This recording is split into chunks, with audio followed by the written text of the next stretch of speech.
नमस्कार, स्वागत है आप सभी का स्वस्थ राष्ट्र की कल्पना पर आधारित कार्यक्रम स्वस्थ किसान में। मैं हूं आपके साथ अदिति शर्मा। दोस्तों, हम सब यही चाहते हैं कि हमारी उम्र लंबी हो लेकिन बुढ़ापा ना आए। लेकिन सच तो यह है कि उम्र का धागा कब और कैसे खुल जाता है पता ही नहीं चलता। जी हाँ, जिंदगी का सफर होता ही कुछ ऐसा है। जवानी तो किसी तरह से कट जाती है, मगर वृद्धावस्था मुसीबत बनकर आती है। सोचने वाली बात यह है कि आखिर क्यों आए दिनों बुजुर्गों को समाज में दया के भाव से देखा जाता है। बता दें कि एक ऐसा पड़ाव होता है जब एक ही झटके में मन कभी बुजुर्गियत की करीब पहुंच जाता है तो कभी बिल्कुल बच्चा बन जाता है। ये भी सच है कि उम्र के इस पड़ाव में शरीर कमजोर हो जाता है, बोलने में परेशानी, चलने फिरने में दिक्कत हो जाती है, साथ ही पाचन भी यहाँ पर सही नहीं रहता। उससे भी संबंधित कई तरह की समस्याएं होने लगती हैं। बहरहाल दोस्तों, बुढ़ापा आना एक स्वाभाविक परिवर्तन है। इसे रोका तो नहीं जा सकता, लेकिन क्या इसे संभाला जा सकता है तो कैसे? इन्हीं विषयों पर आधारित है आज का हमारा ये कार्यक्रम। हेल्दी एजिंग से जुड़ी ऐसी बहुत सारी बातें हैं जिससे आज हम अपने विशेषज्ञों से समझने की कोशिश करेंगे। विषय क्या है आज के अंक का, बता देते हैं आपको। आज के कार्यक्रम का विषय है ढलती उम्र को कैसे रखें स्वस्थ और मस्त। जी हाँ, ढलती उम्र में कैसे रहें हम स्वस्थ और मस्त, आज के कार्यक्रम का यही विषय है। कुछ जानना चाहते हैं आप, कुछ पूछना चाहते हैं आप, समस्या है कोई, तो आप बेझिझक हमें फोन कीजिए हमारे टोल फ्री नंबर पर। हमारे टोल फ्री नंबर हैं 1800-113060 और 1800-113061। हमारे टोल फ्री यानी कि निःशुल्क नंबर है, इस पर आप हमें कॉल करेंगे, कोई पैसा आपका नहीं लगेगा। आपकी समस्याएं जो भी हैं वो हम सुनेंगे, उनका जवाब आप तक पहुंचाएंगे। बता दें आपको कि आपकी समस्याओं का समाधान आप तक पहुंचाने के लिए स्टूडियो में हमारे साथ देश के दो बड़े विशेषज्ञ उपस्थित हैं। आइए परिचय करवा दें। हमारे साथ उपस्थित हैं डॉक्टर बृजभूषण अग्रवाल जी। बता दें आपको कि आप आयुर्वेद और योगा के विशेषज्ञ हैं, साथ ही सर गंगाराम अस्पताल में लेप्रोस्कोपी गैस्ट्रो सर्जन भी हैं। आपसे हम ओल्ड एज में पाचन तंत्र की समस्याओं के अलावा साथ ही समझेंगे कि वृद्धावस्था को किस तरह से बेहतर और सरल बनाया जा सकता है। दूसरे विशेषज्ञ भी मौजूद है हमारे साथ यहाँ पर, डॉक्टर मीनाक्षी पांडे। बता दें आप अखिल भारतीय आयुर्वेद संस्थान में प्रसूति तंत्र और स्त्री रोग विभाग में असिस्टेंट प्रोफेसर हैं और आज हम इनसे जानेंगे कि ढलती उम्र में महिलाओं के स्वास्थ्य पर किस तरह की परेशानियां आती हैं, किस तरह से हमारी जो महिलाएं हैं वो सतर्क रह सकती हैं। आप दोनों ही विशेषज्ञों का मैं बहुत बहुत स्वागत करना चाहूंगी कार्यक्रम में। बहुत बहुत स्वागत है आप दोनों का ही। तो बिल्कुल दोस्तों, आज के हमारे इस कार्यक्रम के हम बातचीत के सिलसिले को शुरू करें उससे पहले आइए देखते हैं कि किस तरह के बदलाव होते हैं उम्र बढ़ने के साथ और क्या होता है वृद्धावस्था का दौर। आइए नजर डालें एक खास रिपोर्ट पर।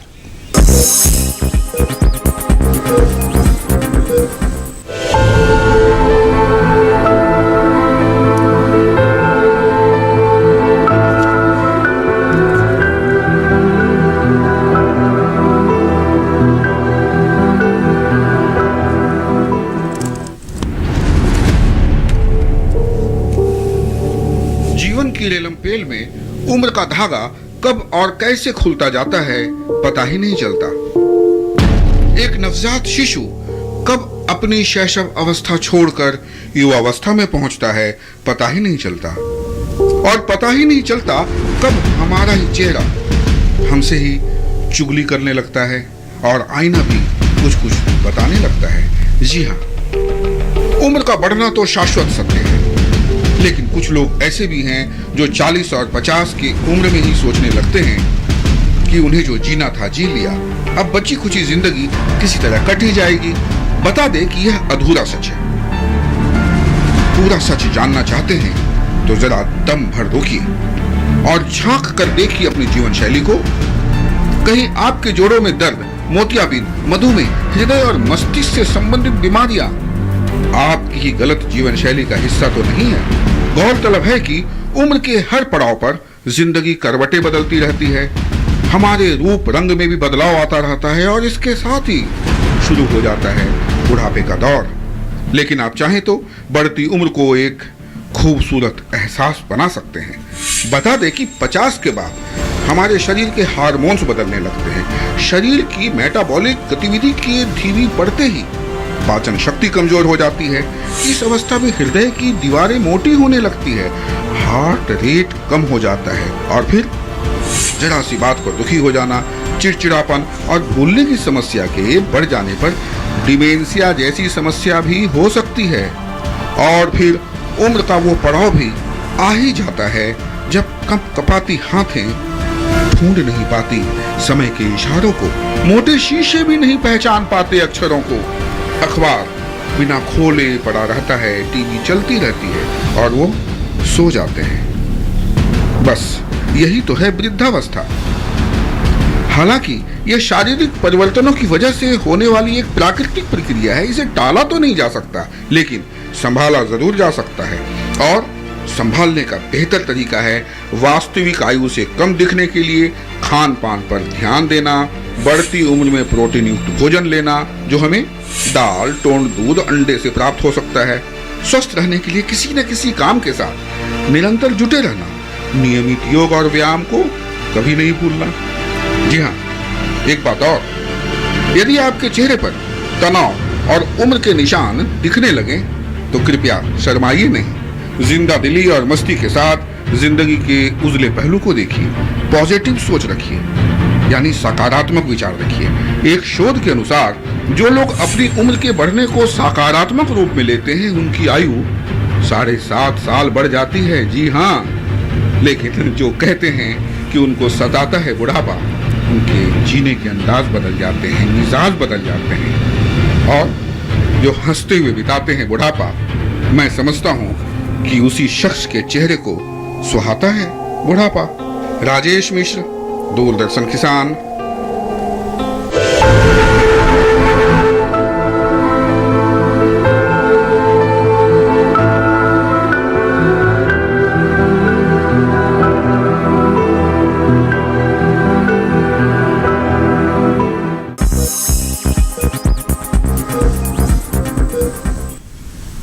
एक मार्मिक और ज्ञानवर्धक रिपोर्ट उस चुनौतीपूर्ण जीवन की जिसे जरूरत है बेहतर ढंग से जीने की। आइए हमारे बातचीत के सिलसिले की शुरुआत करते हैं और आपको फिर से याद दिला दें, आपके कॉल्स का इंतजार कर रहे हैं हम। टोल फ्री नंबर की जानकारी आपको दे दी गई है, लेकिन समय समय पर टीवी स्क्रीन पर भी फ्लैश किए जा रहे हैं। आप इन पर कॉल कीजिए, अपनी समस्याएं हमसे साझा कीजिए। देश के 2 बड़े विशेषज्ञ हमारे साथ उपस्थित हैं इस वक्त स्टूडियो में पूरे 1 घंटे के लिए आपके सवालों के जवाब आप तक पहुंचाने के लिए। तो आइए हमारी चर्चा की शुरुआत करते हैं। जैसे हमने रिपोर्ट में भी देखा डॉक्टर अग्रवाल, जिसको सुहाता है बुढ़ापा, वो मतलब मुस्कुराता है, वो उसी को सुहाता है बुढ़ापा, बात कही गई है। लेकिन आमतौर पर लोग क्या कहते हैं, अरे बुढ़ापा आ रहा है, अब ये परेशानी होगी, अब ये परेशानी होगी। वो शारीरिक से ज्यादा मानसिक रूप से ज्यादा पहले मतलब बुजुर्गियत की ओर बढ़ जाते हैं। ऐसे में क्या कहना चाहेंगे आप? आपने बिल्कुल ठीक कहा, शारीरिक से ज्यादा मानसिक हमारी जो सोच है जी, ये उस पर निर्भर करता है कि हम जीवन को कैसे लेते हैं। जैसा मिश्रा जी ने कहा कि उम्र का ढलना निश्चित है, उसको संभाला जा सकता है। जैसा कि युधिष्ठिर से यक्ष ने यक्ष प्रश्न पूछा था कि शाश्वत सत्य क्या है, तो युधिष्ठिर ने यही जवाब दिया था कि उम्र का ढलना और फिर जीवन के दूसरे क्रम में जाना है, दूसरी योनि में जाना। तो हम इसको संभाल सकते हैं, सुधार सकते हैं अपनी मानसिक उससे। और मैं एक चीज कहना चाहूंगा कि आयुर्वेद और योग एक मॉडर्न विज्ञान का ही पार्ट है, हमें सिर्फ उसको मॉडर्न तरीकों से स्टडी करना है। जो हमारी पारंपरिक शैली है, जो पारंपरिक हमारी एक्सपीरियंसेस हैं, वो हमारे जीवन के ढलान को, जिसे मैं ढलान नहीं कहना चाहूँगा, मैं अपने स्टूडेंट्स को, मेडिकल स्टूडेंट्स को बोलता हूँ कि कभी मरीज को ये नहीं करो कि ये 60 साल old man, it's a gentleman, आप उसे मैच्योर, बल्कि उम्र के बढ़ाव से आपका एक्सपीरियंस बढ़ रहा है, आपकी मानसिक विकास हो रहा है, तो आप उसको पॉजिटिव रूप से देखें। जैसा कि अदिति जी ने कहा कि आप एक ही क्षण में बच्चा बन जाते हैं, एक ही क्षण में अपने आप को बुजुर्ग महसूस करते हैं। तो ये क्वालिटी है, ये हर उम्र में नहीं होती कि आप अपने आप को ढाल सकते हैं। तो अगर मन को हम इसी तरह से ढालेंगे कि मैं कुछ भी कर सकता हूं, तो पॉजिटिविटी आएगी, सकारात्मकता आएगी। बिल्कुल, और ये सकारात्मकता हमारे शरीर को स्वस्थ रखने में बहुत ही ज्यादा मददगार भी साबित होगी। बिल्कुल, हमारी चर्चा को हम आगे बढ़ाएंगे और करीब से जानेंगे कि हम किस तरह से स्वस्थ रह सकते हैं, मानसिक और शारीरिक दोनों ही रूप से। लेकिन आज के पहले कॉलर हमारे साथ यहाँ पर जुड़ गए हैं, उनका सवाल शामिल कर लेते हैं। राजस्थान से किशन लाल जी हमारे साथ फोन लाइन पर हैं। Hello hello hello, Kishan Lal ji, आपको आवाज मिल रही है मेरी? जी, आपका स्वागत है कार्यक्रम में। अपना सवाल पूछिए। मैम, मुझे पेशाब साफ तरीके से नहीं होती। और ये समस्या कब से है? मैम 2007 से। उम्र कितनी है आपकी? 40। 40 के हैं और यहाँ पर समस्या है यूरिन की, तो क्या कहना चाहेंगे आप? कुछ पूछना पेशाब चाहेंगे? ठीक से नहीं होती है, खुल के नहीं होती है। आप किशन जी एक महिला हैं और 40 वर्ष की हैं, तो आपका मासिक धर्म आता होगा। अगर पेशाब की कोई समस्या है तो 3 चीज़ें हो सकती हैं। या तो हमारे शरीर में पेशाब नहीं बन रहा है, यानी हम पानी कम पीते हैं जी। और अगर हम पानी ठीक पीते हैं तो क्या हमारे गुर्दे पेशाब नहीं बना रहे, क्या गुर्दे में कोई रोग है, और तीसरा क्या गुर्दे पेशाब बना रहे हैं और वो बाहर निकल नहीं रहा। तो इन तीनों चीजों के लिए आपको ये देखना है क्या आपको कोई ब्लड प्रेशर, शुगर जी। या और पेशाब में जलन होना, पेशाब करते हुए बार बार पेशाब आना और उठने के बाद लगना मेरे को दोबारा आएगा, या फिर रात को सोते हुए पेशाब आना। इसका मतलब आपके पेशाब की थैली के मुंह पर वो रास्ता सिकुड़ रहा है। जैसे आदमियों में प्रोस्टेट होता है, फीमेल्स में हार्मोन्स की कमी से यूरिन पाइप का मुंह सिकुड़ जाता है। तो आप किसी स्त्री विशेषज्ञ को भी दिखा सकते हैं और एक आम चिकित्सक को भी दिखा सकते हैं। सर मुझे बीपी की प्रॉब्लम है, आर्थराइटिस है, थायराइड है। बीपी अगर है तो उसको कंट्रोल में रखना, उसका नियमित पालन करना दवाई का बहुत जरूरी है जी। ऐसे ही थायराइड है, अगर थायराइड आपका कंट्रोल में नहीं है तो आपका वजन बढ़ेगा, आपको कब्जी होगी, आपको पेशाब की थैली काम नहीं करेगी जी। ये समस्याएं बढ़ती जाएंगी अगर हम इसको कंट्रोल मतलब नहीं ये करते सब हैं। जी। लिंक्ड है। हमारा शरीर एक पूरा मशीन है जिसके कोई भी एक पुर्जा काम ठीक से नहीं करेगा तो दूसरे पे असर पड़ेगा ही दूसरा पड़ेगा पुर्जा यहाँ। ज्यादा घिसेगा। जी बिल्कुल। डॉक्टर पांडे आप कुछ कहना चाहेंगे इन्हें? मैं ये जानना चाहूँगी कि आपका कोई अल्ट्रासाउंड हुआ है या उसमें किसी तरह का मतलब कोई गांठ आई हो बच्चेदानी में? क्योंकि कभी कभी ऐसा होता है कि कोई भी बच्चेदानी की गांठ थोड़ी साइज में बड़ी होने पर वो पेशाब की थैली पर प्रेशर डाल रही हो, जिसके कारण पेशाब में रुकावट आ रही है। तो एक बार बेहतर होगा कि आप अपना अल्ट्रासाउंड करा लें और जैसे सर ने बताया एक स्त्री रोग विशेषज्ञ से आपको मिलना चाहिए ताकि आपको एक बार प्रॉपर तरीके से जांच हो आपकी और उसके अनुसार हम चिकित्सा कर सकें। जी बिल्कुल। तो आपको क्या करना है हमारे दोनों ही विशेषज्ञों ने आपको बता दिया है। यहाँ से हम आगे बढ़ते हैं। डॉक्टर पांडे आपके पास से आना चाहेंगे। अभी जैसे हम बात कर रहे थे कि अगर हम पॉजिटिव एटीट्यूड लेकर चलते हैं तो निश्चित तौर पर आगे चलकर हमारा जो हम कह सकते हैं लाइफस्टाइल है, हमारी जो बढ़ती हुई उम्र है, वो भी हम काफी अच्छे से जीवन व्यतीत कर सकते हैं। लेकिन आजकल हम अगर दौर में देखें तो लोग 40 की उम्र में ही ज्यादा बूढ़े लगने लगे हैं और कई लोग तो ऐसे होते हैं कि 60 की उम्र में भी बहुत जवान लगते हैं। तो इसके पीछे क्या हम वजह मान सकते हैं? देखिए अगर हम महिलाओं से रिलेट करें तो क्योंकि आजकल सारी लेडीज वर्किंग हैं, तो वर्किंग होने से उनका खान पान सही नहीं है बिल्कुल। और जो काम भी है तो कंप्यूटर है या कुछ सिटिंग मतलब सेडेंटरी लाइफस्टाइल हो जा रही है, तो उस कारण कोई एक्सरसाइज नहीं, खान पान का समय सही नहीं, खान पान मतलब एक ताज़ा जो हमें भोजन करना चाहिए और हर तरह का आहार होना चाहिए, सब्जी होनी है, रोटी है, दाल है, सब कुछ होना, वो सब नहीं होने से कई महिलाओं में देखा जा रहा है कि वो प्री मैच्योर मेनोपॉज में जा रही हैं। मतलब 40 से पहले ही उनमें मासिक धर्म में परिवर्तन आ रहा है, महीना देर से हो रहा है और धीरे धीरे जो इरिटेबिलिटी जो प्री मैच्योर मेनोपॉज के सिम्टम्स हैं, जैसे बहुत चिड़चिड़ापन आना या फिर बहुत हॉट फ्लशेस होते हैं, मतलब चेहरे पे बहुत पसीना आना और चित्त उद्वेग, हर बात पे गुस्सा आना, ये सब शुरू हो गया है।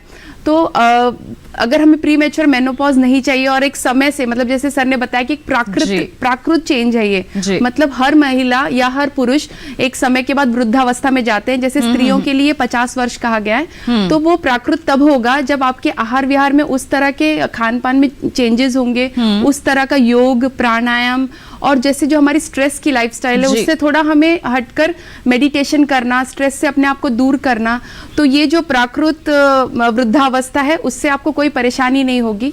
और कई ऐसे औषध भी बनाए गए हैं जो आप यूज कर सकते हैं। आयुर्वेद में जरा अवस्था या वृद्धावस्था में कुछ रसायन औषधियां बताई गई हैं, जैसे शतावरी है, बला है, यष्टि मधु, इनका प्रयोग कर सकते हैं। कुछ ऐसे फाइटोइस्ट्रोजेंस हैं, मतलब प्लांट डिराइव्ड ईस्ट्रोजन, क्योंकि महिलाओं में इस समय ईस्ट्रोजन की कमी हो जाती है बहुत ज्यादा, तो वो फाइटोइस्ट्रोजेंस का भी आप प्रयोग कर सकते हैं। कई द्रव्य कई दालों में है, सोयाबीन में है और महिलाएं शौक अक्सर में है। करती यही है ना कि अपने ऊपर ध्यान ना देकर अपने परिवार वालों पर ज्यादा ध्यान देती हैं कि उनका खान पान अच्छा रहे, अपना थोड़ा कम भी हो तो चलेगा, लेकिन आपको ऐसा बिल्कुल नहीं करना है। आपका शरीर, आपका जीवन भी उतना ही अहम है जितना आपके परिवार वालों का है। तो ऐसे में बिल्कुल अपने आप को नजरअंदाज नहीं करिए। बढ़ते हैं आगे, अपनी चर्चा को हम आगे बढ़ाएंगे, लेकिन इस वक्त एक कॉलर जुड़ गए हैं मध्य प्रदेश से, Pramod ji. Hello hello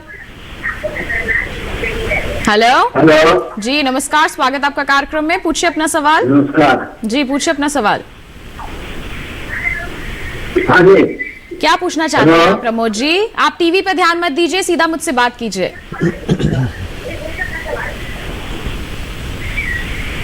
hello, हाँ जी। अपना सवाल पूछिए प्रमोद जी, क्या जानना चाहते हैं आप? मेरा सवाल ये है कि मैं रात को मुझे 5-6 बार पेशाब में जाना पड़ा है। जी, तो ये रोजाना होता है या अभी हाल फिलहाल में हुआ है किसी समस्या के कारण? है ये आपको रोजाना होता है या अभी हाल फिलहाल में किसी समस्या? नहीं, रोजाना हुआ है।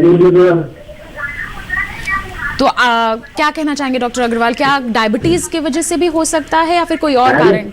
नमस्कार प्रमोद जी, आपको आपकी जो समस्या है, जैसा अदिति जी ने कहा, इसके बहुत कारण हो सकते हैं। डायबिटीज़ भी हो सकता है, लेकिन आदमी लोगों में प्रोस्टेट नाम की ग्रंथि का बढ़ जाना एक कारण होता है।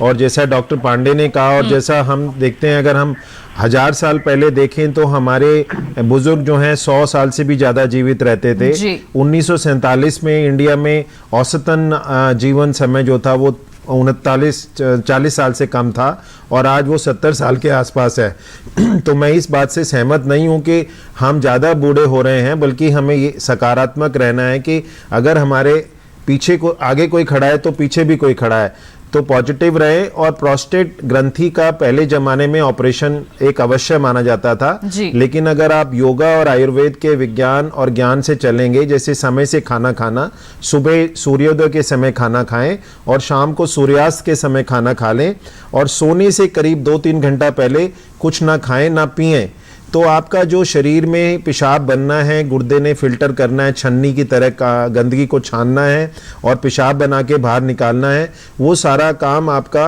शाम सूर्यास्त तक हो जाए।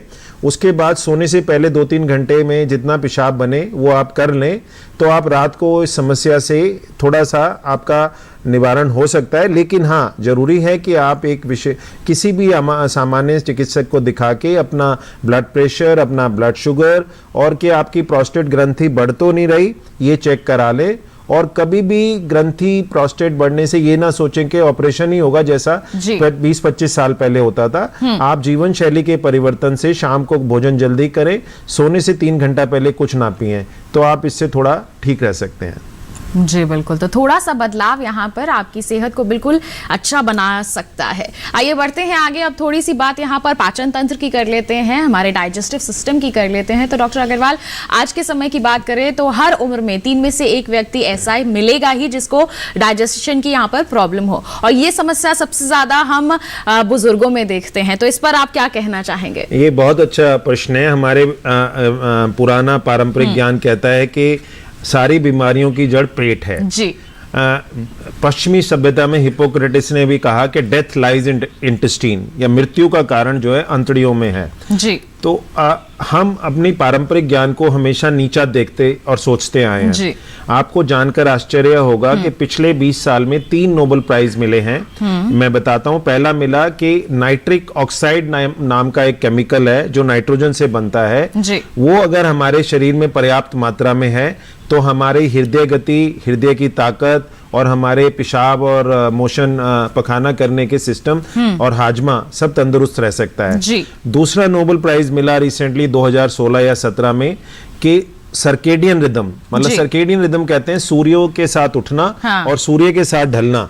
अगर हम इस जीवन शैली को मानेंगे तो हमारे शरीर का पाचन तंत्र और बाकी तंत्र, सारी मशीन के पुर्जे अच्छे से काम करेंगे। और तीसरा नोबेल प्राइज उसके बाद जापानीज को एक को मिला कि इंटरमिटेंट फास्टिंग से आप कैंसर से भी लड़ सकते हैं। मैं ये नहीं कह रहा कि कैंसर ठीक हो जाएगा, लोग क्रिटिसाइज करते हैं कि जी आयुर्वेद ने कह दिया कैंसर ठीक हो जाएगा, वो नहीं, आप उससे लड़ सकते हैं। तो इंटरमिटेंट फास्टिंग का मतलब ये है कि आप 2 भोजन के बीच में अंतराल को थोड़ा बढ़ाएं। तो सूर्योदय पे और सूर्यास्त पे अगर खाएंगे और नाइट्रिक ऑक्साइड जिन खानों में होता है, जो अदिति जी ने पहले बताया, दालें वगैरह खाएंगे और जो है अपना समय से जीवन का वो करेंगे तो पाचन तंत्र आपका बहुत अच्छा रह सकता है। जी बिल्कुल, तो आपको अपने पाचन तंत्र को यहाँ पर मजबूत बना के रखना है, अच्छा बना के रखना है। बढ़ते हैं आगे। राजस्थान से हमारे साथ इस वक्त जगदीश जी फोन लाइन पर हैं, जान लेते हैं क्या है उनकी समस्या। हेलो हेलो हेलो जी नमस्कार, स्वागत आपका कार्यक्रम में, पूछिए अपना सवाल। नमस्कार।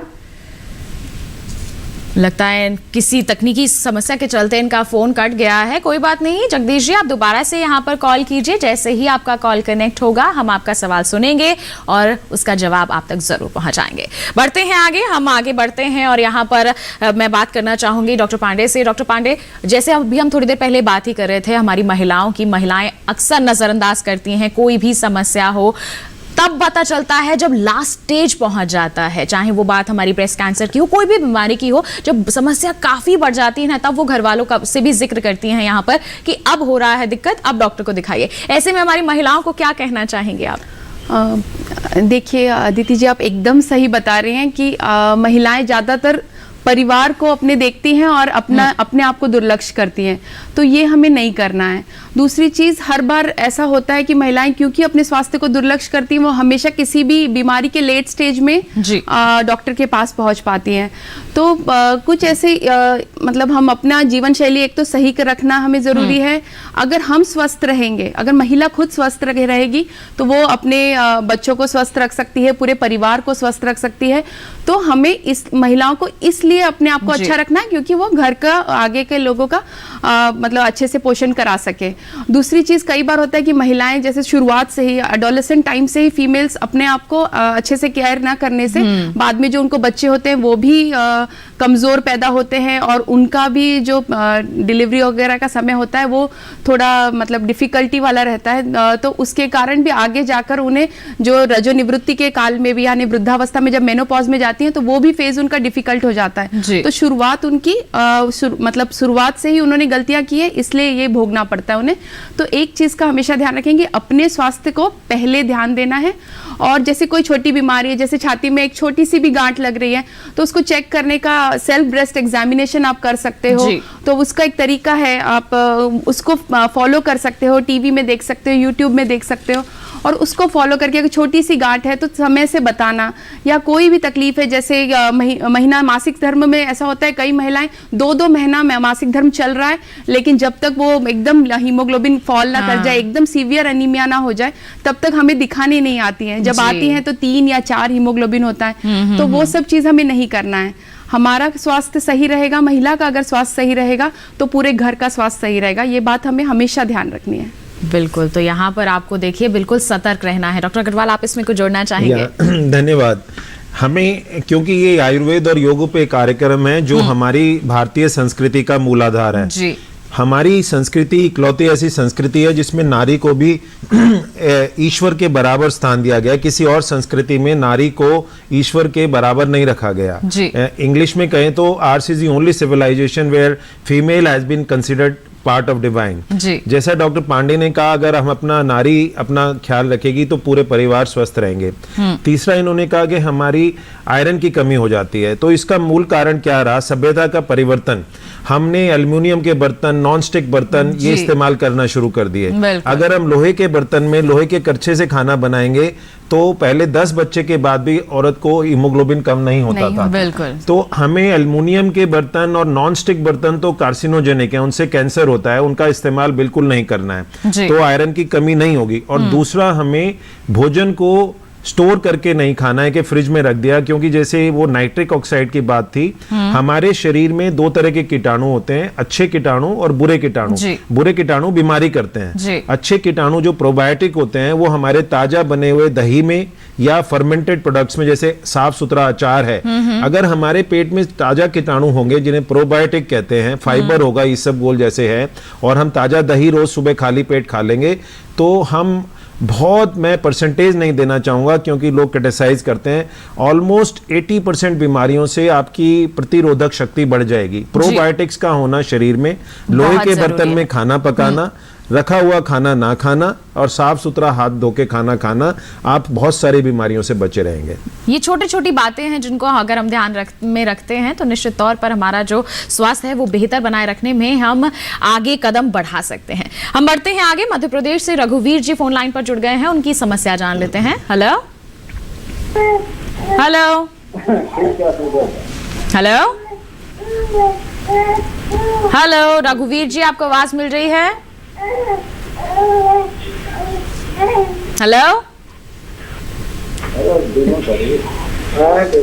रघुवीर जी, आपको हमारी आवाज शायद मिल नहीं पा रही है और आपकी आवाज भी हम तक नहीं पहुंच पा रही है। तो यही समस्या होती है जब नेटवर्क एरिया में आकर आप बात नहीं करते हैं। नेटवर्क एरिया में आकर आप बात कीजिए, निश्चित तौर पर आपकी आवाज हम तक पहुंचेगी, आपकी समस्या हम सुनेंगे और उसका समाधान आप तक जरूर पहुंचाएंगे। और इस सिलसिले को हम आगे भी जारी रखेंगे, लेकिन अभी रुक रहे हैं एक छोटे से ब्रेक के लिए। कहीं मत जाइए, देखते रहिए हमारा लाइव फोन इन कार्यक्रम स्वस्थ किसान और बने रहिए दूरदर्शन किसान पर।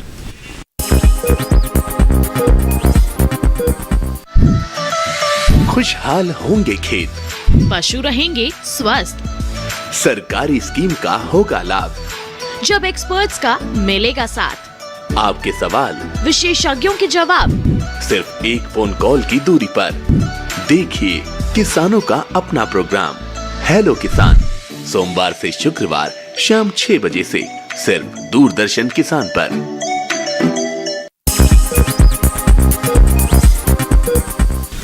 ब्रेक के बाद आप सभी का फिर से स्वागत है हमारे लाइव फोन इन कार्यक्रम स्वस्थ किसान में। आज हम चर्चा कर रहे हैं कि ढलती उम्र में कैसे रहें हम स्वस्थ और मस्त। आपके पास कोई सवाल है, आप बेझिझक हमारे टोल फ्री नंबर पर कॉल कर सकते हैं। हमारे टोल फ्री नंबर है 1800-1130-601, 1800-1130-601 हमारे टोल फ्री यानी कि निःशुल्क नंबर है। इस पर आप कॉल कीजिए, आपकी समस्याएं हम सुनेंगे और समाधान हमारे विशेषज्ञ आप तक पहुंचाएंगे जो इस वक्त हमारे साथ स्टूडियो में उपस्थित हैं। बता दें हमारे कई जो दर्शक हैं वो हमें ईमेल भी करते हैं और ईमेल के जरिए भी अपने सवाल हम तक पहुंचाते हैं। और एक ऐसी ही एक ईमेल मेरे पास आ गई है जिसमें मैं शामिल करना चाहूंगी और ये भेजी है भोपाल से जीवन सिंह राठौर ने। डॉक्टर साहब ये लिखते हैं कि खाली पेट गैस की दवा भी खाता हूं, फिर भी गैस दिल की तरफ अटैक करती है, क्या कुछ उपचार है इसका? बहुत अच्छा सवाल है। जितने गैस्ट्रोएंटरोलॉजिस्ट की ओपीडी में पेशेंट होते हैं सबको कहीं ना कहीं गैस की समस्या होती है। तो हमारा ये जानना बहुत जरूरी है कि हमारे शरीर में कोई ऐसा तंत्र नहीं है या ऐसी बीमारी नहीं होती है जिससे हमारे पेट में गैस बन सके जी। जो भी हमारे पेट में गैस जाती है वो हमारे मुंह से और खाने की नली से होते हुए पेट में जाती है जी। भगवान ने हमें गैस लेने के लिए सांस की नली बनाई है, जिसके सामने जैसे सांस की नली है तो उसके आगे खाने की नली है जी। तो अगर हम खाने में गैस सटकेंगे तो हमारे को गैस बनेगी। तो उसका क्या तरीका है कि आप भोजन करते वक्त मुंह बंद रखें और मुंह बंद करके चबा चबा के खाएं और भोजन करते वक्त किसी से बात ना करें ताकि मुंह में गैस हवा ना जाए और भोजन करते वक्त टीवी ना देखें, अखबार ना पढ़े। मतलब ये है कि भोजन जब कर रहे हैं तो गैस नहीं, हवा नहीं सटकनी है, तो मुंह बंद करके चबा चबा के खाना खाना है और गले से जब नीचे खाना उतरे तो खाना बिल्कुल पानी की तरह पतला होना चाहिए। तो हमें एकदम नहीं सटकना है, क्योंकि हम सटकते हैं तो हम गैस को भी सटक जाते हैं, हवा को भी सटक जाते हैं। आपके सवाल पे आता हूं कि आपकी गैस हार्ट की तरफ अटैक करती है। तो हमारा हार्ट जो है वो यहाँ होता है और खाने की पाइप जो है गले से या ऐसे जा रही है। तो जब भी गैस पेट में हम ज्यादा सटक जाएंगे, यहाँ से फूलेगी तो वो इधर कोई खिंचाव मारेगा जी। तो ऐसी कोई चीज नहीं है। सारे डॉक्टरों की क्लिनिक पे ये भीड़ लगी हुई है, गैस की दवाई खाते हैं, उनका कोई रोल नहीं है। आप खाना मुंह बंद करके चबा चबा के खाएं और सुबह उठ के अपने पेट में प्रोबायोटिक जो अच्छे कीटाणु हैं वो भर लें। जो मैंने सुबह उठ के दही ताजा जमी हुई खा ले और हो सके तो उसके साथ 1 चम्मच इसबगोल, क्योंकि जो प्रोबायोटिक होते हैं उनको एक स्कैफोल्डिंग चाहिए। जैसे हम घर बनाते हैं तो सरिया का लेंटर बांधते हैं और उसके ऊपर फिर सीमेंट डालते हैं तो मजबूती जब वो सूख जाती है तब आती है। तो जो सरिया का लेंटर है वो फाइबर है, जैसे सलाद हैं, हरी सब्जियां हैं, और प्रोबायोटिक जो है वो दही से आता है। अगर आप पेट में ये डाल लेंगे तो सारा दिन वो पेट की पूरी अंतड़ियों की जो सतह है उस पे अच्छे कीटाणु चिपक जाएंगे, वो बुरे कीटाणु को घर ही नहीं बनाने देंगे। जैसे आप बॉर्डर पे अपने फौजी खड़ा कर दें तो टेररिस्ट और विदेशी दुश्मन फौजी आ ही नहीं सकता। तो आप अपना जो पाचन तंत्र की बॉर्डर है उस पे दही की परत जम जाएगी तो आपको ना गैस बनेगी ना कुछ होगा, बशर्ते आप मुंह बंद करके चबा चबा के खाना खाएं, खाने में बात ना करें, टीवी ना देखें, अखबार ना पढ़ें। बिल्कुल, तो इस बात को ध्यान में रखते हुए आप अपना भोजन ग्रहण कीजिए। बढ़ते हैं आगे। कानपुर से गीता जी हमारे साथ फोन लाइन पर जुड़ गई हैं। क्या है उनका सवाल, आइए जान लेते हैं। हेलो चैनल में कॉल कर। हेलो हेलो, लगता है इनका भी फोन डिस्कनेक्ट हो गया है। आज समस्या काफी हो रही है कि लोग हमें कॉल कर रहे हैं और उनका कॉल कनेक्ट नहीं हो पा रहा है। कोई बात नहीं, नेटवर्क एरिया में आकर कॉल कीजिए, आपसे हम जरूर बात करेंगे और आपकी समस्याएं जानकर समाधान आप तक जरूर पहुंचाएंगे। बहरहाल हम आगे बढ़ते हैं, चर्चा को आगे बढ़ाते हैं। डॉक्टर मीनाक्षी पांडे का अब मैं यहाँ पर रुख करना चाहूंगी। मेनोपॉज की अब हम बात करते हैं। ग्रामीण महिलाओं हैं चाहे शहरी महिलाएं हैं, ये समस्या तो सबको ही होती है। तो ऐसे में मेनोपॉज के बाद किस तरह से स्वास्थ्य चुनौतियां आती हैं महिलाओं के सामने?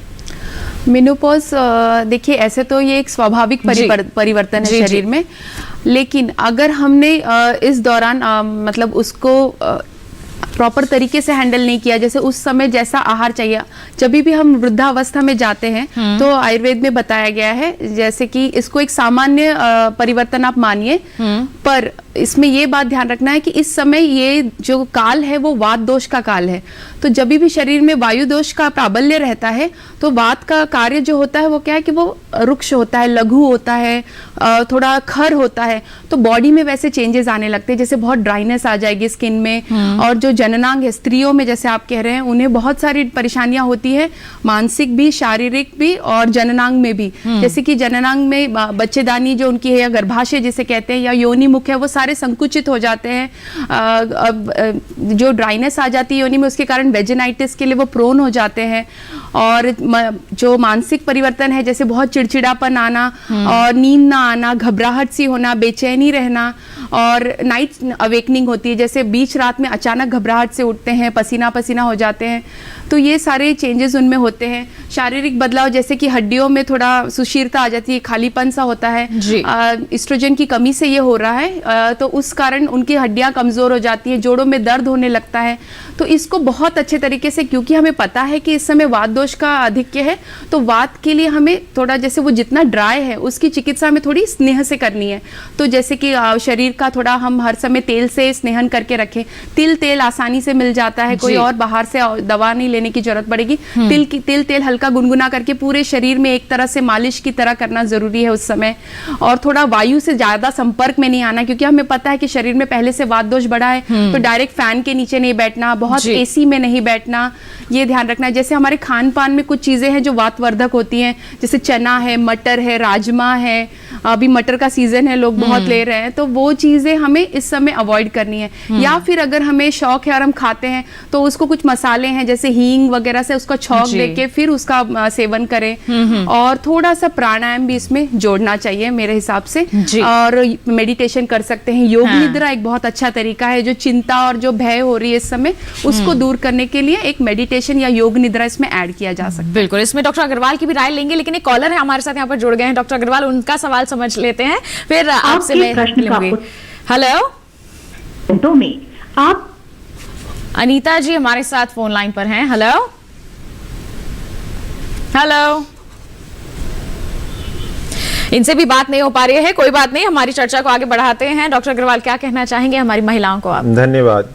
मैं वृद्धावस्था शब्द के इस्तेमाल से सहमत नहीं हूँ, इसको हमें प्रौढ़ावस्था कहना चाहिए। जी जी। और मीनोपॉज आदमियों में भी होता है, उसे एंड्रोपॉज कहते हैं। और ये जैसा अदिति जी शुरू से कह रही हैं, डॉक्टर पांडे भी बता रहे हैं, ये एक परिवर्तन है, इसको कोई नेगेटिव नहीं कहना है। बिल्कुल। और अब विज्ञान ये जानती है कि हम इस सारे परिवर्तन को एक सुखद अनुभव बना सकते हैं। जैसे जैसे हमारी उम्र गिनती में बढ़ती है, एज इज ए नंबर, कहते हैं सिर्फ एक गिनती है, आपने मन से नहीं सोचना। तो हमारी जो रिक्वायरमेंट है वो शरीर की, क्योंकि हम एक्टिव कम हो रहे हैं तो कैलोरी रिक्वायरमेंट कम हो जाती है। दूसरा, हमारे जबड़े और दांत की चबाने की शक्ति कमजोर होती है। तो जैसे अदिति जी ने शुरू में कहा कि बालक बूढ़े एक समान, तो हमें मुलायम खीर हलवा जैसी चीज चबाने ना पड़े, वो अच्छी लगने लगती हैं। तो जैसा मैंने बताया कि प्रोबायोटिक की स्कैफोल्डिंग है फाइबर, वो हम शरीर में नहीं लेते हैं और हमारी एनर्जी रिक्वायरमेंट कम हो जाती है। तो हम इसको रिवर्स कर सकते हैं। रिवर्स कैसे करें? तो हमें पता है कि हम चबा नहीं सकते या चबाना नहीं चाहते सकते हैं, तो हम फाइबर कैसे खाएं? या तो हम सलाद को कस के खा लें, या आज जैसे हरे साग होते हैं, पालक, मेथी, बथुआ, सरसों, वो they are rich in fibre, उनको हम कुकिंग करके लोहे की कढ़ाई में और फिर खा लें, तो फाइबर भी जाएगा। दही खा लें, प्रोबायोटिक जाएगा। और हम अपनी मसल्स को, हमारे जो हार्मोन्स हैं, चाहे स्त्री में है चाहे आदमी में है, एंड्रोजन आदमी वाले को कहते हैं, स्त्रीजन, ईस्ट्रोजन, उसका शब्द का संस्कृत से ही बना है, स्त्रीजन, ईस्ट्रोजन। तो वो हम हार्मोन्स बना सकते हैं, हमारे हाथ में है अगर हम एक्सरसाइज करें। अब ब्रिटिश मेडिकल जर्नल टाइप के जर्नल्स में आया कि इंडियन सिविलाइजेशन में चक्की पीसना, कुएं से पानी खींचना, चारा काटना, इसमें मसल्स की काफी एक्सरसाइज होती थी। तो हार्मोन्स शरीर में चलते रहते हैं। तो आजकल यही काम हम जिम में जाके चक्की पीसते हैं या हम कुएं से पानी खींचते हैं, तो हमें मसल ट्रेनिंग एक्सरसाइज करनी है। और अंतिम बात मैं कहना चाहूंगा, एक बड़ी भ्रांति है कि हम खाने के बाद पैदल चलने निकलते हैं, वॉक पे जाएंगे, वो बिल्कुल अवैज्ञानिक है। क्योंकि हमारे शरीर में खून की मात्रा मान लीजिए लिमिटेड है 5.5 लीटर, और भगवान ने ऐसा बनाया है कि जब हमारे दिमाग को खून चाहिए दिमाग में जाता है, जब हार्ट को चाहिए हार्ट को जाता है, जब भोजन को चाहिए भोजन को जाता है, जब नहाने में हाथ पैर हिलाते हैं, एक्सरसाइज करते हैं, तो उसमें जाता है। तो हमें एक्सरसाइज जिससे हार्मोन बनते हैं, वॉकिंग है, वो खाने से पहले करनी है। क्योंकि जब हम वॉकिंग करते हैं, सारा खून हमारा स्किन में और मसल्स में, मांसपेशियों में, हड्डियों में आ जाता है। खाने के वक्त हमारा सारा खून शांति से पेट में जाना चाहिए। इसीलिए कहते हैं खाने के बाद आराम करो, नहीं तो हार्ट अटैक जो है खाने के बाद होते हैं। क्योंकि हम खाना खा के एक्सरसाइज करेंगे, पेट तो खून मांग ही रहा है, हार्ट को मिलेगा नहीं, हार्ट अटैक हो जाएगा। खाने के बाद हमें नींद आती है, क्योंकि खून ज्यादातर पेट में चला गया, ब्रेन में कम गया, तो ब्रेन कहता है आराम करो। हम उसको चैलेंज करना चाहते हैं, खाना खा के टीवी देख रहे हैं, ये कर रहे हैं। खाना खा के थोड़ा आप 45 मिनट आराम करें और खाने से पहले व्यायाम करें, फाइबर खाएं, दांत मजबूत हैं तो चबा के खाएं, नहीं तो कद्दूकस करके खाएं, बनाए हुए साग खाएं या इसबगोल दही में डाल के खाएं। बिल्कुल। तो देखिए, ये बातें हैं जो हम अगर ध्यान में रखते हैं, देखिए बहुत ही अच्छा बदलाव होगा हमारे जीवन में, सकारात्मक बदलाव हम इसी को कह सकते हैं। बढ़ते हैं आगे। एक मेल आ गई है मेरे पास जिसे मैं कार्यक्रम में शामिल करना चाहूंगी, और ये सलमा बेग जी ने भेजी है, और ये लिखती हैं कि उम्र है मेरी 54 साल, भोपाल में मैं रहती हूँ। इन्हें कुछ दिन पहले ही पता चला है कि ये प्री डायबिटिक हैं। जानना चाहती हैं कि क्या योग या फिर व्यायाम से ये इस बीमारी को ठीक कर सकती हैं? क्या कहना चाहेंगे? आप योगा एक्सपर्ट हैं डॉक्टर अग्रवाल। नमस्कार सलमा जी, बहुत अच्छा सवाल है। आप तो बहुत अभी यंग हैं, मैं 60 साल का होने वाला हूं, तो आप अपने आप को प्राउड ना समझें। और प्री डायबिटिक जो है आपने शब्द यूज किया, बहुत अच्छी बात है। जब परिवार में कोई हिस्ट्री होती है माता पिता वाली साइड, या हमारा वजन अचानक बढ़ता है, या हमारी एक्सरसाइज कम हो जाती है, एक्टिविटी, तो ये होता है। तो योगा में इसके लिए स्पेसिफिक योगा तो एक मयूरासन और गौमुख आसन है। मैं नहीं जानता कि आप मयूरासन करने की स्थिति में है या नहीं। अदरवाइज कोई भी एक्सरसाइज, जैसे मैंने कहा डायबिटीज होती है इंसुलिन की कमी से। इंसुलिन हमारे पैनक्रियाज में बनता है, जो यहाँ होता है स्टोमक के खाने की थैली के पीछे। तो वो उम्र के साथ साथ वो भी काम करना कम शुरू कर देता है। अगर मोटे हैं तो उसमें फैट जम जाता है, इंसुलिन कम बनता है। लेकिन अच्छी बात यह है कि हमारे मशीन में अगर हमारे बड़े हड्डियों वाले जॉइंट्स की मसल्स को हम कसरत करेंगे, वर्जिश करेंगे, तो इंसुलिन सेंसिटिविटी बढ़ जाती है कि थोड़े से इंसुलिन से ही हमारे शरीर में डायबिटीज ना हो। भगवान ने ऐसा इंतजाम कर रखा है। तो आप कोई भी एक्सरसाइज करें, योगा में गौमुख आसन या कोई भी, मैं कहता हूँ सूर्य नमस्कार कर लें आप, या ब्रिस्क वॉकिंग करें। धीरे धीरे नहीं चलना है, फौजी की तरह ब्रिस्क वॉकिंग, ताकि हमारे हिप और शोल्डर हिले, तो इंसुलिन सेंसिटिविटी बढ़ेगी हमारे शरीर में। और खाने पीने पे ध्यान रखें, जो जल्दी पचने वाली चीजें हैं वो ना खाएं, प्रोटीन्स खाएं, कार्बोहाइड्रेट ना खाएं, चावल, आलू, चीनी वाली चीजें, चर्बी वाली चीजें, जो भी जानवर से चीजें आती हैं, उनमें कोलेस्ट्रॉल होता है। प्लांट प्रोडक्ट्स में कभी कोलेस्ट्रॉल नहीं होता। आप टीवी पे देखेंगे जबरदस्ती का इश्तिहार देते हैं, cholesterol is an animal product, वो जानवर से ही आएगा। तो दूध भी जानवर से आता है। तो जानवर से आने वाली चीजों में फैट ज्यादा होता है, कोलेस्ट्रॉल होता है, शुगर होने की संभावना ज्यादा होती है। तो इन चीजों से बचें, नियमित व्यायाम करें जो आपके शरीर आपको अलाउ करता है, योगा करें, सूर्य नमस्कार करें, चाहे या गौमुख आसन करें, चाहे मयूरासन करें, सब अच्छा है। तो इसमें आदित्य जी मैं बोलना चाहूंगी कि जैसे कई स्टडीज है जिसमें हल्दी और आंवला ये दो का प्रयोग किया है प्री डायबिटिक में, और बहुत अच्छे से शुगर कंट्रोल और उसके जो सिम्टम्स है बाकी जो प्री डायबिटिक में मिलते हैं उन पे भी पूरी तरह से निवारण मतलब देखा गया है। तो मैं चाहूंगी कि अगर वो पॉसिबल है तो वो उसका इस्तेमाल करें। निशा अमल की वटी के रूप में भी मिलता है, लेकिन आप अपनी जांच करा ले और शुगर मतलब एक विशेषज्ञ से मिलकर करें। और दूसरी चीज की टाइम खाने का वो आपको एकदम प्रॉपर रखना है। हर 2 घंटे पे हल्का भोजन, और जैसे सर ने बताया कार्बोहाइड्रेट से एकदम दूर रहना। और मेथी का सेवन कर सकते मेथी हैं। जो है डायबिटीज के लिए सबसे उत्तम है। हमने इंटरनेशनल जर्नल ऑफ सर्जरी में हल्दी के और स्पाइसेस के ऊपर पब्लिश किया है मैंने, randomised control trial, because modern scientist जो है वो पुरानी पारंपरिक ज्ञान को नीचे दिखाते हैं कि हमने ये नहीं किया आरसीटी, तो हमने आरसीटी किया है। जैसे डॉक्टर पांडे ने कहा, हल्दी एक बहुत अच्छा anti inflammatory, anti oxidant, anti carcinogenic, मतलब ये बीमारी से बचाता है, प्रतिरोधक क्षमता बढ़ाता है, कैंसर से बचाता है। और कोविड में भी हमने देखा है कि हल्दी का इस्तेमाल लोगों ने बहुत ज्यादा किया। लेकिन डायबिटीज के लिए मेथी दाने को भिगो के रख के चबा के खाएं, पीस के खाएं, पानी पिएं, मेथी का साग खाएं, जैसे भी खाएं। मॉडर्न साइंस भी मेथी दाना, जिसको अंग्रेजी में फेनु, बड़े फैंसी नाम दे देते हैं ना आजकल लोग, ओट ये वो, तो उसको फेनुग्रीक सीड करके वो बेचते हैं। तो वो मेथी आप जैसे भी खाएं, आजकल खूब आ रही है। तो मेथी खा सकते हैं, फेनुग्रीक सीड के नाम से आप अगर समझ रहे हैं तो बिल्कुल आप इसका सेवन कीजिए। डायबिटिक लोगों के लिए बहुत ही अच्छा रामबाण साबित हो सकता है ये कंट्रोल करने के लिए। इस वक्त अनीता जी हमारे साथ उत्तर प्रदेश से फोन लाइन पर जुड़ गई हैं, उनका सवाल जान लेते हैं। हेलो हेलो हेलो, नमस्कार, स्वागत आपका कार्यक्रम में। क्या सवाल है आपका? जी मैम, पूछिए। हेलो जी, अपना सवाल। हेलो, आप टीवी पर ध्यान मत दीजिए, सीधा हमसे बात जी कीजिए। मैम, हमारा आँख के नीचे काला हो चुका है। जी, हेलो। आप अपना जी मैम, टीवी ध्यान नहीं है, आप पूछिए, क्या जानना चाहते हैं? हेलो। हाँ जी, आपका सवाल हम सुन रहे हैं। हेलो। आपकी आंख के नीचे कालापन सा है? जी जी मैम। तो ये कब से समस्या है आपको? जी मैम, ढेर दिन हो गया है। जी, डॉक्टर पांडे आप कुछ पूछना चाहेंगे इनसे? आपकी उम्र बता सकते हैं? दोनों आंख के ऊपर और नीचे भी। अभी आपकी उम्र कितनी है? 30 लगभग है मैम। 30 के लगभग है। तो आप देखिए, इसमें एक तो कारण ये हो सकता है कि अगर ये वर्किंग है और हम कंटिन्यूसली अपने आँख पे हम एक तरह से कंटिन्यूसली कंप्यूटर में वर्क करते हैं, तो उस कारण भी जो आई मसल्स होती हैं उन्हें ज़्यादा काम करना पड़ता है, तो उस कारण भी हो सकता है।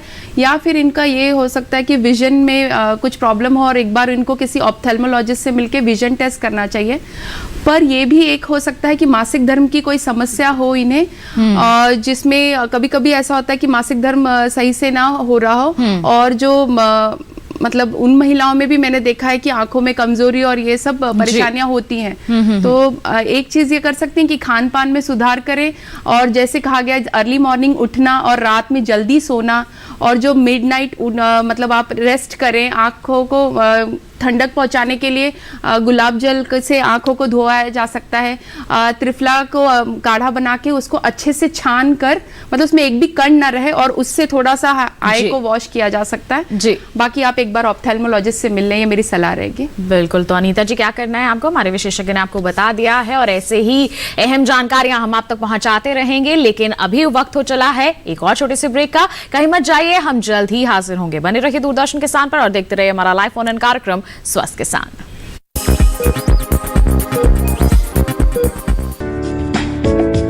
ये कामयाबी है अन्नदाता की, ये कहानी है खेत और खलिहानों की। कैसे करें अपने पशुओं की देखभाल, जानिए गांव-गांव के किसानों का हाल। देखिए गांव किसान, सोमवार से शुक्रवार दोपहर 12 बजे सिर्फ डीडी किसान पर। ब्रेक के बाद आप सभी का फिर से स्वागत है हमारे लाइव फोन इन कार्यक्रम स्वस्थ किसान में। लगातार हमारी चर्चा जारी है कि इस ढलती उम्र में कैसे हम स्वस्थ और मस्त रह सकते हैं। कोई सवाल है आपके मन में, जल्दी से अपना फोन उठाइए क्योंकि अब जो समय है काफी कम रह गया है और आपके सवालों के जवाब आप तक पहुंचाने के लिए देश के दो बड़े विशेषज्ञ इस वक्त मेरे साथ स्टूडियो में मौजूद हैं। और बता दें आपको, इस वक्त भी एक मेल आ गई है मेरे पास और मैं उसे शामिल करना चाहूंगी। आगरा से राधिका जी ने मेल लिखी है और ये लिखती हैं कि मेरी उम्र 50 साल है। मैं जानना चाहती हूँ कि गठिया रोग के लिए क्या शतावरी लाभकारी साबित हो सकता है या फिर नहीं। डॉक्टर पांडे क्या कहना चाहेंगे? गठिया रोग में शतावरी लाभदायक हो सकती है क्योंकि वो एक तरह से वात के कारण गठिया रोग होता है और वो वात शामक है, एक तरह से वो त्रिदोष शामक है और रसायन द्रव्यों में भी उसका नाम है, तो उपयोग किया जा सकता है। पर आपका गठिया रोग क्या कारण से है, मतलब एक होता है कि उम्र से, उनकी उम्र इसमें बताई 50 साल, हाँ, तो फिर ये हो सकता है कि एक नॉर्मल ऑस्टियोआर्थराइटिस जो हम कहते हैं वही है और उसमें शतावरी का बहुत अच्छे से प्रयोग कर सकते हैं। अश्वगंधा, बला, शतावरी, इनको दूध में पकाकर इसका प्रयोग करके एक क्षीर पाक जिसे कहते हैं वो ज़्यादा लाभदायक होगा। और जैसे मैंने कहा कि एस्ट्रोजन की कमी से इस समय जो बोन में ऑस्टियोक्लास्टिक चेंजेस हो रहे हैं, तो उसके लिए हम फाइटोएस्ट्रोजेंस का प्रयोग कर सकते हैं। जैसे कि सौंफ है, जैसे खाना खा रहे हो तो खाना खाने के बाद थोड़ा सा सौंफ, आधा चम्मच सौंफ चबाने की आदत डालिए, उसमें फाइटोएस्ट्रोजेंस आपको मिल जाएगा। या सोयाबीन, हफ्ते में 2 या 3 बार सोयाबीन की सब्जी बना के ले सकते हैं, तो वो भी एस्ट्रोजन कंपोनेंट आपकी बॉडी में देगा जिससे प्रॉपर कैल्शियम रहेगा और आपके बोन जो हड्डियां हैं वो कमजोर नहीं महसूस होंगे और ताकत रहेगी उसमें। बिल्कुल, तो राधिका जी आपको हमारे विशेषज्ञ ने पूरी जानकारी दे दी है। बढ़ते हैं आगे। मध्य प्रदेश से रघुवीर जो हमारे साथ फोन लाइन पर जुड़ गए हैं, उनका सवाल जान लेते हैं। हेलो हेलो जी, नमस्कार, स्वागत आपका कार्यक्रम में। पूछिए अपना सवाल। सर, हमारा सवाल था कि 50-55 के बाद क्या पोस्टेड जांच करवाना अनिवार्य होता है? जी, क्या कहेंगे डॉक्टर अग्रवाल? नमस्कार रघुवीर जी, अनिवार्य कि किसी भी चीज की जांच कराना नहीं होता, लेकिन अपने स्वास्थ्य का ध्यान रखना, एक नियमित रूप से एक चिकित्सक की साल में 1 या 2 बार जाना, और अगर किसी बीमारी की प्रवृत्ति है, प्रारब्ध है, जैसे हम कहते हैं नेचर, जेनेटिक्स और नर्चर जो हम रोज करते हैं, तो जेनेटिक्स हो गया प्रारब्ध के, हम पैदा उसके साथ हुए हैं, हमारे माता पिता में कोई भी बीमारी थी, हमारे परिवार में माता पिता और दादा दादी, नाना नानी, चाचा ताऊ, बुआ, मामा, मौसी, भाई बहन, अगर वो कुछ बीमारियां हैं तो उस रूप में आपको उस बीमारी के संदर्भ में ज्यादा सतर्क रहना है, डॉक्टर के पास जाना है। और 50-55 की उम्र में प्रोस्टेट की जांच कराना है ऐसा नहीं है, अगर आपको लक्षण है तो कराना है। लक्षण उसका पहला होगा कि आपको बार बार जल्दी जल्दी पेशाब आएगा, रात में आपको ये पता चलेगा, दिन में शायद ना पता चले क्योंकि नींद डिस्टर्ब होती है। पेशाब करने के बाद आपको लगेगा मेरे को 10 मिनट बाद फिर दोबारा पेशाब आ रहा है, या आपकी पेशाब की धार जो पहले बहुत दूर तक जाती थी वो उतना दूर नहीं जाएगी, या पेशाब में आपको कोई जलन होगी। लेकिन अगर आपको कोई प्रारब्ध है, परिवार में शुगर का है, ब्लड प्रेशर का है, आप मोटे हैं, जैसा कि इससे पहले भी गठिया में भी बात हुई थी, अगर हम छोटे टायर पे बड़ी गाड़ी चलाएंगे तो टायर घिसेगा। तो पहले आप ये देखिए आपका टायर, घुटना जोड़ कैसा है, आप कितने मोटे हैं, कितने पतले हैं, और उसके बाद अपना दिमाग बीमारी और डॉक्टर की तरफ लगाएं।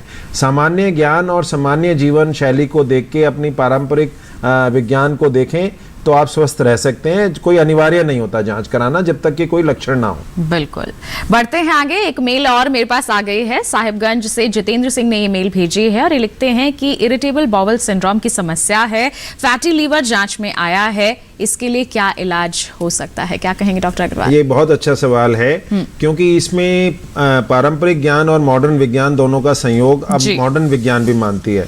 इरिटेबल बाउल सिंड्रोम यानी कि बाउल हमारी अंतड़ी है, इरिटेबल मतलब वो चिड़चिड़ा है, और सिंड्रोम मतलब उससे हमें परेशानी है। बिल्कुल। तो इस पर भी एक नोबेल प्राइज मिला। हमारे विज्ञान में ये पाया कि एक हमारा मस्तिष्क है, दिमाग, नर्वस सिस्टम और दूसरा नर्वस सिस्टम पेट में है, जिसे ENS एंट्रिक नर्वस सिस्टम कहते हैं। तो जैसे आपके घर में बिजली की वायरिंग हो रखी है, कहीं शॉर्ट सर्किटिंग हो जाए तो स्पार्किंग होती है। तो जब आप पेट के नर्वस सिस्टम और ब्रेन के नर्वस सिस्टम में मतभेद हो जाए, दोनों के तार आपस में लड़े, तो अंतड़ियां जो गति जैसे मुंह से नीचे मोशन के मूल द्वार की तरफ होनी चाहिए, वो बीच में कहीं उल्टी हो जाती है, एंटी पेरिस्टाल्सिस कहते हैं। तो हमें चीजें ऊपर को आती हैं, डकारें आ रही हैं, बदहजमी लग रही है, उल्टी जैसा मन कर रहा है, चाहे उल्टी आए या ना आए, तो इरिटेबल बाउल सिंड्रोम है। और फिर पेट फूलना शुरू हो जाता है। इरिटेबल बाउल सिंड्रोम का टिपिकल फीचर होता है कि पेट का फूलना, गैस का लोग कहते हैं ऊपर चढ़ रही है, और पेट में कंफर्ट ना महसूस करना, खाली पेट या भरे पेट जैसे मर्जी, और थोड़ी सी भी हवा पास हो जाए या मोशन आ जाए तो लगना कि मैं बिल्कुल ठीक हूँ। तो ये हमारी जो अंतड़ी फूड पाइप से लेके नीचे तक का रास्ता 26 फुट का है, उसमें गति वन वे ट्रैफिक होता है। अगर उसमें बीच में कोई एक छोटा रोड आके उल्टी दिशा में चलने लगे या इधर उधर भागने लगे तो इसको इरिटेबल बाउल सिंड्रोम कहते हैं। तो जैसा कि पहले डॉक्टर पांडे ने, अदिति जी ने और सबने बताया कि समय पे भोजन करें, थोड़ा थोड़ा खाना चबा चबा के बार बार खाएं, मुंह बंद करके खाएं, और खुश रहने का प्रयास करें ताकि दिमाग में और पेट के दिमाग में आपस में लड़ाई ना हो। जी बिल्कुल। तो आपको क्या करना है, हमारे विशेषज्ञ ने बहुत ही सरल भाषा में अब आपको समझा दिया है। बढ़ते हैं आगे। एक यहाँ पर कॉलर हमारे साथ जुड़ गए हैं, उनका क्या सवाल है हम जान लेते हैं। हेलो अशोक जी। हेलो जी नमस्कार, स्वागत आपका कार्यक्रम में, पूछिए अपना सवाल। मैम मेरा सवाल ये है कि मेरा ना गर्दन से और ये जो जो हाथ के बीच में खंडे के ना बीच में ना गर्दन के नीचे दर्द रहता है मैम काफी लंबे समय से। जी, तो ये आपने अभी तक किसी डॉक्टर को दिखाया है? डॉक्टर को जयपुर दिखाया था, एक तो डॉक्टर को, तो उन्होंने एक्सरे वगैरह किए, तो उन्होंने तो कुछ ऐसे गोली दवाई वगैरह दी थी, 1-2 बार जेल वगैरह दिए थे, तेल वगैरह मालिश के लिए, और कुछ ऐसे बाकी ऐसे गर्दन को हिलाता हूँ या ऐसे खंडों को ऐसे ऐसे करता हूँ ना, तो पीछे से काट काट के आवाज आती है, पर रिलीफ नहीं मिला मैम उससे कुछ। जी, क्या कुछ कहना चाहेंगे आप इनको? मैं इसमें गर्दन के नीचे अगर कंधे के कहीं भी दर्द होता है तो आपको ये देखना है कि आपको हाथ पैरों में झंझनाहट, कमजोरी या चीजें पकड़ने में मुश्किल या बैठ के उठने में, उठ के चलने में कोई कमजोरी का एहसास होना, तो आप एक न्यूरोलॉजिस्ट को दिखाएं। अगर ऐसा नहीं है तो वही वाली बात है कि छोटे टायर बड़ी गाड़ी, कहीं आप मोटे तो नहीं हैं, आप ये देखें क्या आपका खान पान ठीक है, उसमें पौष्टिक आहार सारे विटामिन आ रहे हैं, क्या आप सूर्य की रोशनी में रहते हैं, विटामिन डी की कमी तो नहीं है, क्योंकि ये बोन्स की बहुत सारी प्रॉब्लम्स हमारी सूर्य की रोशनी में एक्सपोजर कम हो गया है। पहले कम कपड़े पहन के हम खेतों में काम करते थे, अब हम ज़्यादा कपड़े पहन के एसी में रहते हैं बंद जगह में, तो कहीं विटामिन डी की कमी तो नहीं है, और विटामिन डी की कमी है तो फिर उसका चिकित्सक के निरीक्षण में आप उसका इलाज लें, या धूप में रहें, सुबह शाम आधा घंटे कपड़े उतार के मतलब धूप में एक्सपोज करें अपने आप को। और अगर नीचे कोई कमजोरी नहीं आती कंधों से तो आप निश्चित रहें, और अगर आपकी उम्र बहुत ज़्यादा है या आपके परिवार में कोई हार्ट डिसीज़, दिल की बीमारियों के वो हैं, तो एक बार दिल की बीमारियों का भी निरीक्षण करा लें, ईसीजी करा लें, क्योंकि हार्ट का दर्द भी कंधे में हो सकता है। लेकिन आपकी बातों से मेरे को ऐसा नहीं लगा, क्योंकि आप डॉक्टर को दिखा चुके हैं, एक्सरे करा चुके हैं। हालांकि एक्सरे से ज़्यादा ज़रूरी है कि आप अपने आप खुद सोचें कि इस दर्द से मेरे को शरीर में क्या हो रहा है, और मेरे खाने में क्या है, और मेरे शरीर के अनुपात में मेरे जोड़ों और शरीर के साइज में क्या अनुपात है। इसमें डॉक्टर पांडे आपको जोड़ना चाहेंगी? जी, इसमें अदिति जी योगा का भी बहुत अच्छा रोल है। बिल्कुल बताएं। जैसे सर ने बताया कि स्वस्थ भोजन तो करना है, पर साथ में हम जैसे अगर कोई और समस्या नहीं है, आप चिकित्सक को दिखा चुके हैं, तो फिर ग्रीवा संचालन, हेड एंड नेक मूवमेंट का एक जो एक्सरसाइज होता है, और एक अंश संचालन जो हम शोल्डर रोटेशन जिसे कहते हैं, वो एक्सरसाइज अगर आप करके देखें, और ऊंची तकिया जो बहुत लगा के हम सोते हैं, या पोस्चर सही नहीं रखना, बैठते समय हम स्ट्रेट नहीं बैठते, हमारे स्पाइन को स्ट्रेट नहीं रखते, तो वो चीजों पे अगर आप थोड़ा ध्यान देंगे तो शायद आपके लिए बेहतर होगा। बिल्कुल। तो आपको क्या करना है, हमारे दोनों ही विशेषज्ञों ने आपको बता दिया है। हमारा जो कार्यक्रम है बिल्कुल अंतिम पड़ाव पर आ गया है। ऐसे में मैं दोनों ही विशेषज्ञों से चाहूंगी कि आप हमारे सभी दर्शकों को एक संदेश दें। उम्र तो बढ़नी ही है, प्रौढ़ अवस्था जैसे डॉक्टर अग्रवाल ने कहा आनी ही है, इसके लिए तैयारियां किस तरह से करें, किस तरह से तैयार रहें, क्या कहना चाहेंगे डॉक्टर अग्रवाल, आप क्या संदेश देंगे? मैं जो आपने कहा वो कहना चाहूंगा कि आप बच्चा बन के रहिए, जैसे बच्चा खेलता कूदता है, एक्टिव होता है, और वो जब भूख लगती है खाना मांग के खा लेता है, ना भूख को टालता है ना खाना जबरदस्ती खाता है। शरीर में एक्टिविटी इतनी रखता है कि वो जो खा रहा है वो पचता रहे, और वो खाते वक्त आपकी बात नहीं सुनता है, वो अपना खाने में मगन होता है, ना मुंह खोलता है, चबा चबा के खाता है। खाना चबा के खाइए और ताजा बना हुआ खाना खाइए, रखा हुआ खाना मत खाइए, और प्रोबायोटिक और फाइबर की इंटेक अच्छी रखिए, और व्यायाम या उसको योगा का नाम दे दें, या आप उसको अपनी एक्टिविटी कर लें। ऑफिस में लिफ्ट की बजाय सीढ़ियों से चढ़े उतरे, घुटने सही हैं तो, और वो खाने से पहले करने हैं व्यायाम। खाने के बाद आप आराम कीजिए, मस्त रहिए, तो मस्त रहेंगे तो स्वस्थ रहेंगे। बिल्कुल मस्त रहेंगे तो स्वस्थ रहेंगे। डॉक्टर पांडे क्या कहना चाहेंगे हमारे दर्शकों को? मैं इसमें ये कहना चाहूंगी कि फिर से हमें याद रहे कि वृद्धावस्था या प्रौढ़ अवस्था जैसे सर ने बताया, ये एक स्वाभाविक परिवर्तन है, उसको बहुत आराम से और अच्छे से मैनेज किया जा सकता है अगर हम अपना जीवन शैली इंप्रूव करें, अच्छे खान पान का प्रयोग करें, और एक जैसे आयुर्वेद में बताया गया कि एक पुष्प है या एक फल है, वो एक समय पर आकर अपने आप मतलब सूख जाता है, और या फल है तो वो वृक्ष से गिर जाता है, तो वो भी एक स्वाभाविक परिवर्तन है। उसी तरह महिलाओं के लिए मैं स्पेशली कहना चाहूंगी, उसी तरह ये उनका जो मासिक धर्म है वो अपने आप बंद हो रहा है, और वो एक स्वाभाविक चीज है। इसके लिए कई बार महिलाएं परेशान होती हैं कि ऐसे क्यों होने लगा, या हमें और जो घबराहट होती है, तो वो चीज आपको एकदम छोड़नी है। एक स्वाभाविक परिवर्तन है, उसको अच्छे से, अगर आपको चाहिए कि ये समय अच्छे से बीते, तो खान पान एकदम बेहतर रखना है, जैसे हरी सब्जी, दाल, हर तरह का भोजन अपने इसमें रखेंगे, और साथ में योग और प्राणायाम साथ में करेंगे तो बहुत ही आराम से बिता सकते हैं। बिल्कुल। डॉक्टर अग्रवाल कुछ जोड़ना चाहते हैं? जी। जैसे कि कहावत है कि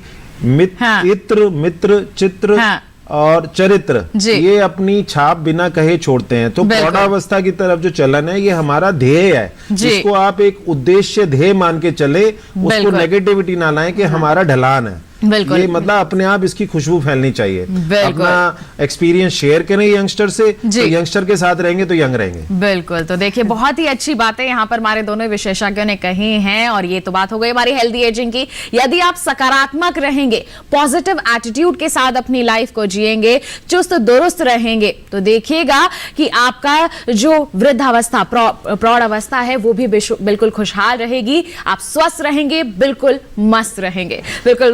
दोनों ही हमारे विशेषज्ञों का मैं बहुत बहुत धन्यवाद देना चाहूंगी। आपने इतनी अहम जानकारियां हमारे दर्शकों के साथ साझा की हैं, जागरूक किया है उन्हें। बहुत बहुत धन्यवाद आप दोनों का। धन्यवाद।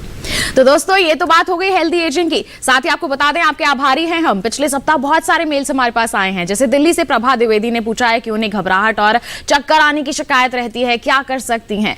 झांसी से रोहित बंसल ने लिखा है कि उन्हें अक्सर, बता दें, खाना खाने के बाद पेट में जलन होने लगती है, क्या कर सकते हैं। वही लुधियाना से हरप्रीत के गुर्दे में पथरी की समस्या है। ऐसी कई समस्याएं हैं जो हमारे दर्शकों ने हमसे साझा की हैं, जिन्हें हम हमारे जो विशेषज्ञ उनके समक्ष रखेंगे। समाधान लेकर आपके समक्ष हम हाजिर होंगे, जिसकी सूचना आपको कार्यक्रम से 2 दिन पूर्व टीवी के माध्यम से जरूर मिल जाएगी। आप लगातार हमें लिखते रहें, ईमेल करते रहें। इसके लिए सबसे पहले हमारा पता नोट कर लीजिए। हमारा पता है डीडी किसान, कमरा नंबर 7, दूसरी मंजिल, केंद्रीय कार्यक्रम निर्माण केंद्र, दूरदर्शन, खेलगांव, नई दिल्ली 110049। ये तो बात हो गई हमारे पते की। अब बारी आती है ईमेल आईडी की। ईमेल आईडी है swasthkisan@gmail.com।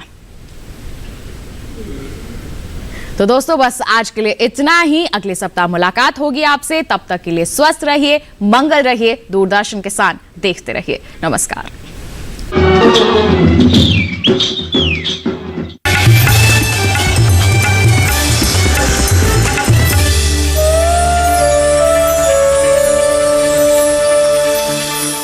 350 ईसा पूर्व भारत, एक सोने की चिड़िया जो कभी किसी पिंजरे में नहीं आई।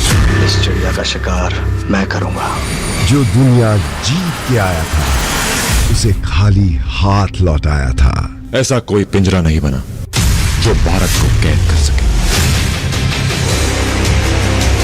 पोरस 17 जनवरी से सोमवार से शुक्रवार रात 8:30 बजे सिर्फ डीडी नेशनल पर।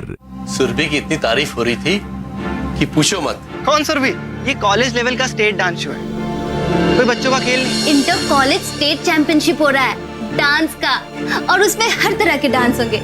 ये शो अगर कोई जीतेगा तो वो प्रिया और रणदीप। ये कंपटीशन तो मैं हर हाल में जीत कर ही रहूंगी, और आप देखिएगा हमारे क्षत्रिय नृत्य को अब बहुत जल्द पूरी दुनिया जानेगी। So happy, you're the best sincere love पता है मेरे बैच में हाईएस्ट मार्क्स आए हैं। और मुझे डर है कि कहीं इन्हीं गलत फहमियों की वजह से हमारा देश एक बेहतरीन प्लेयर ना खो दे। हमें कोई गलत फहमी नहीं।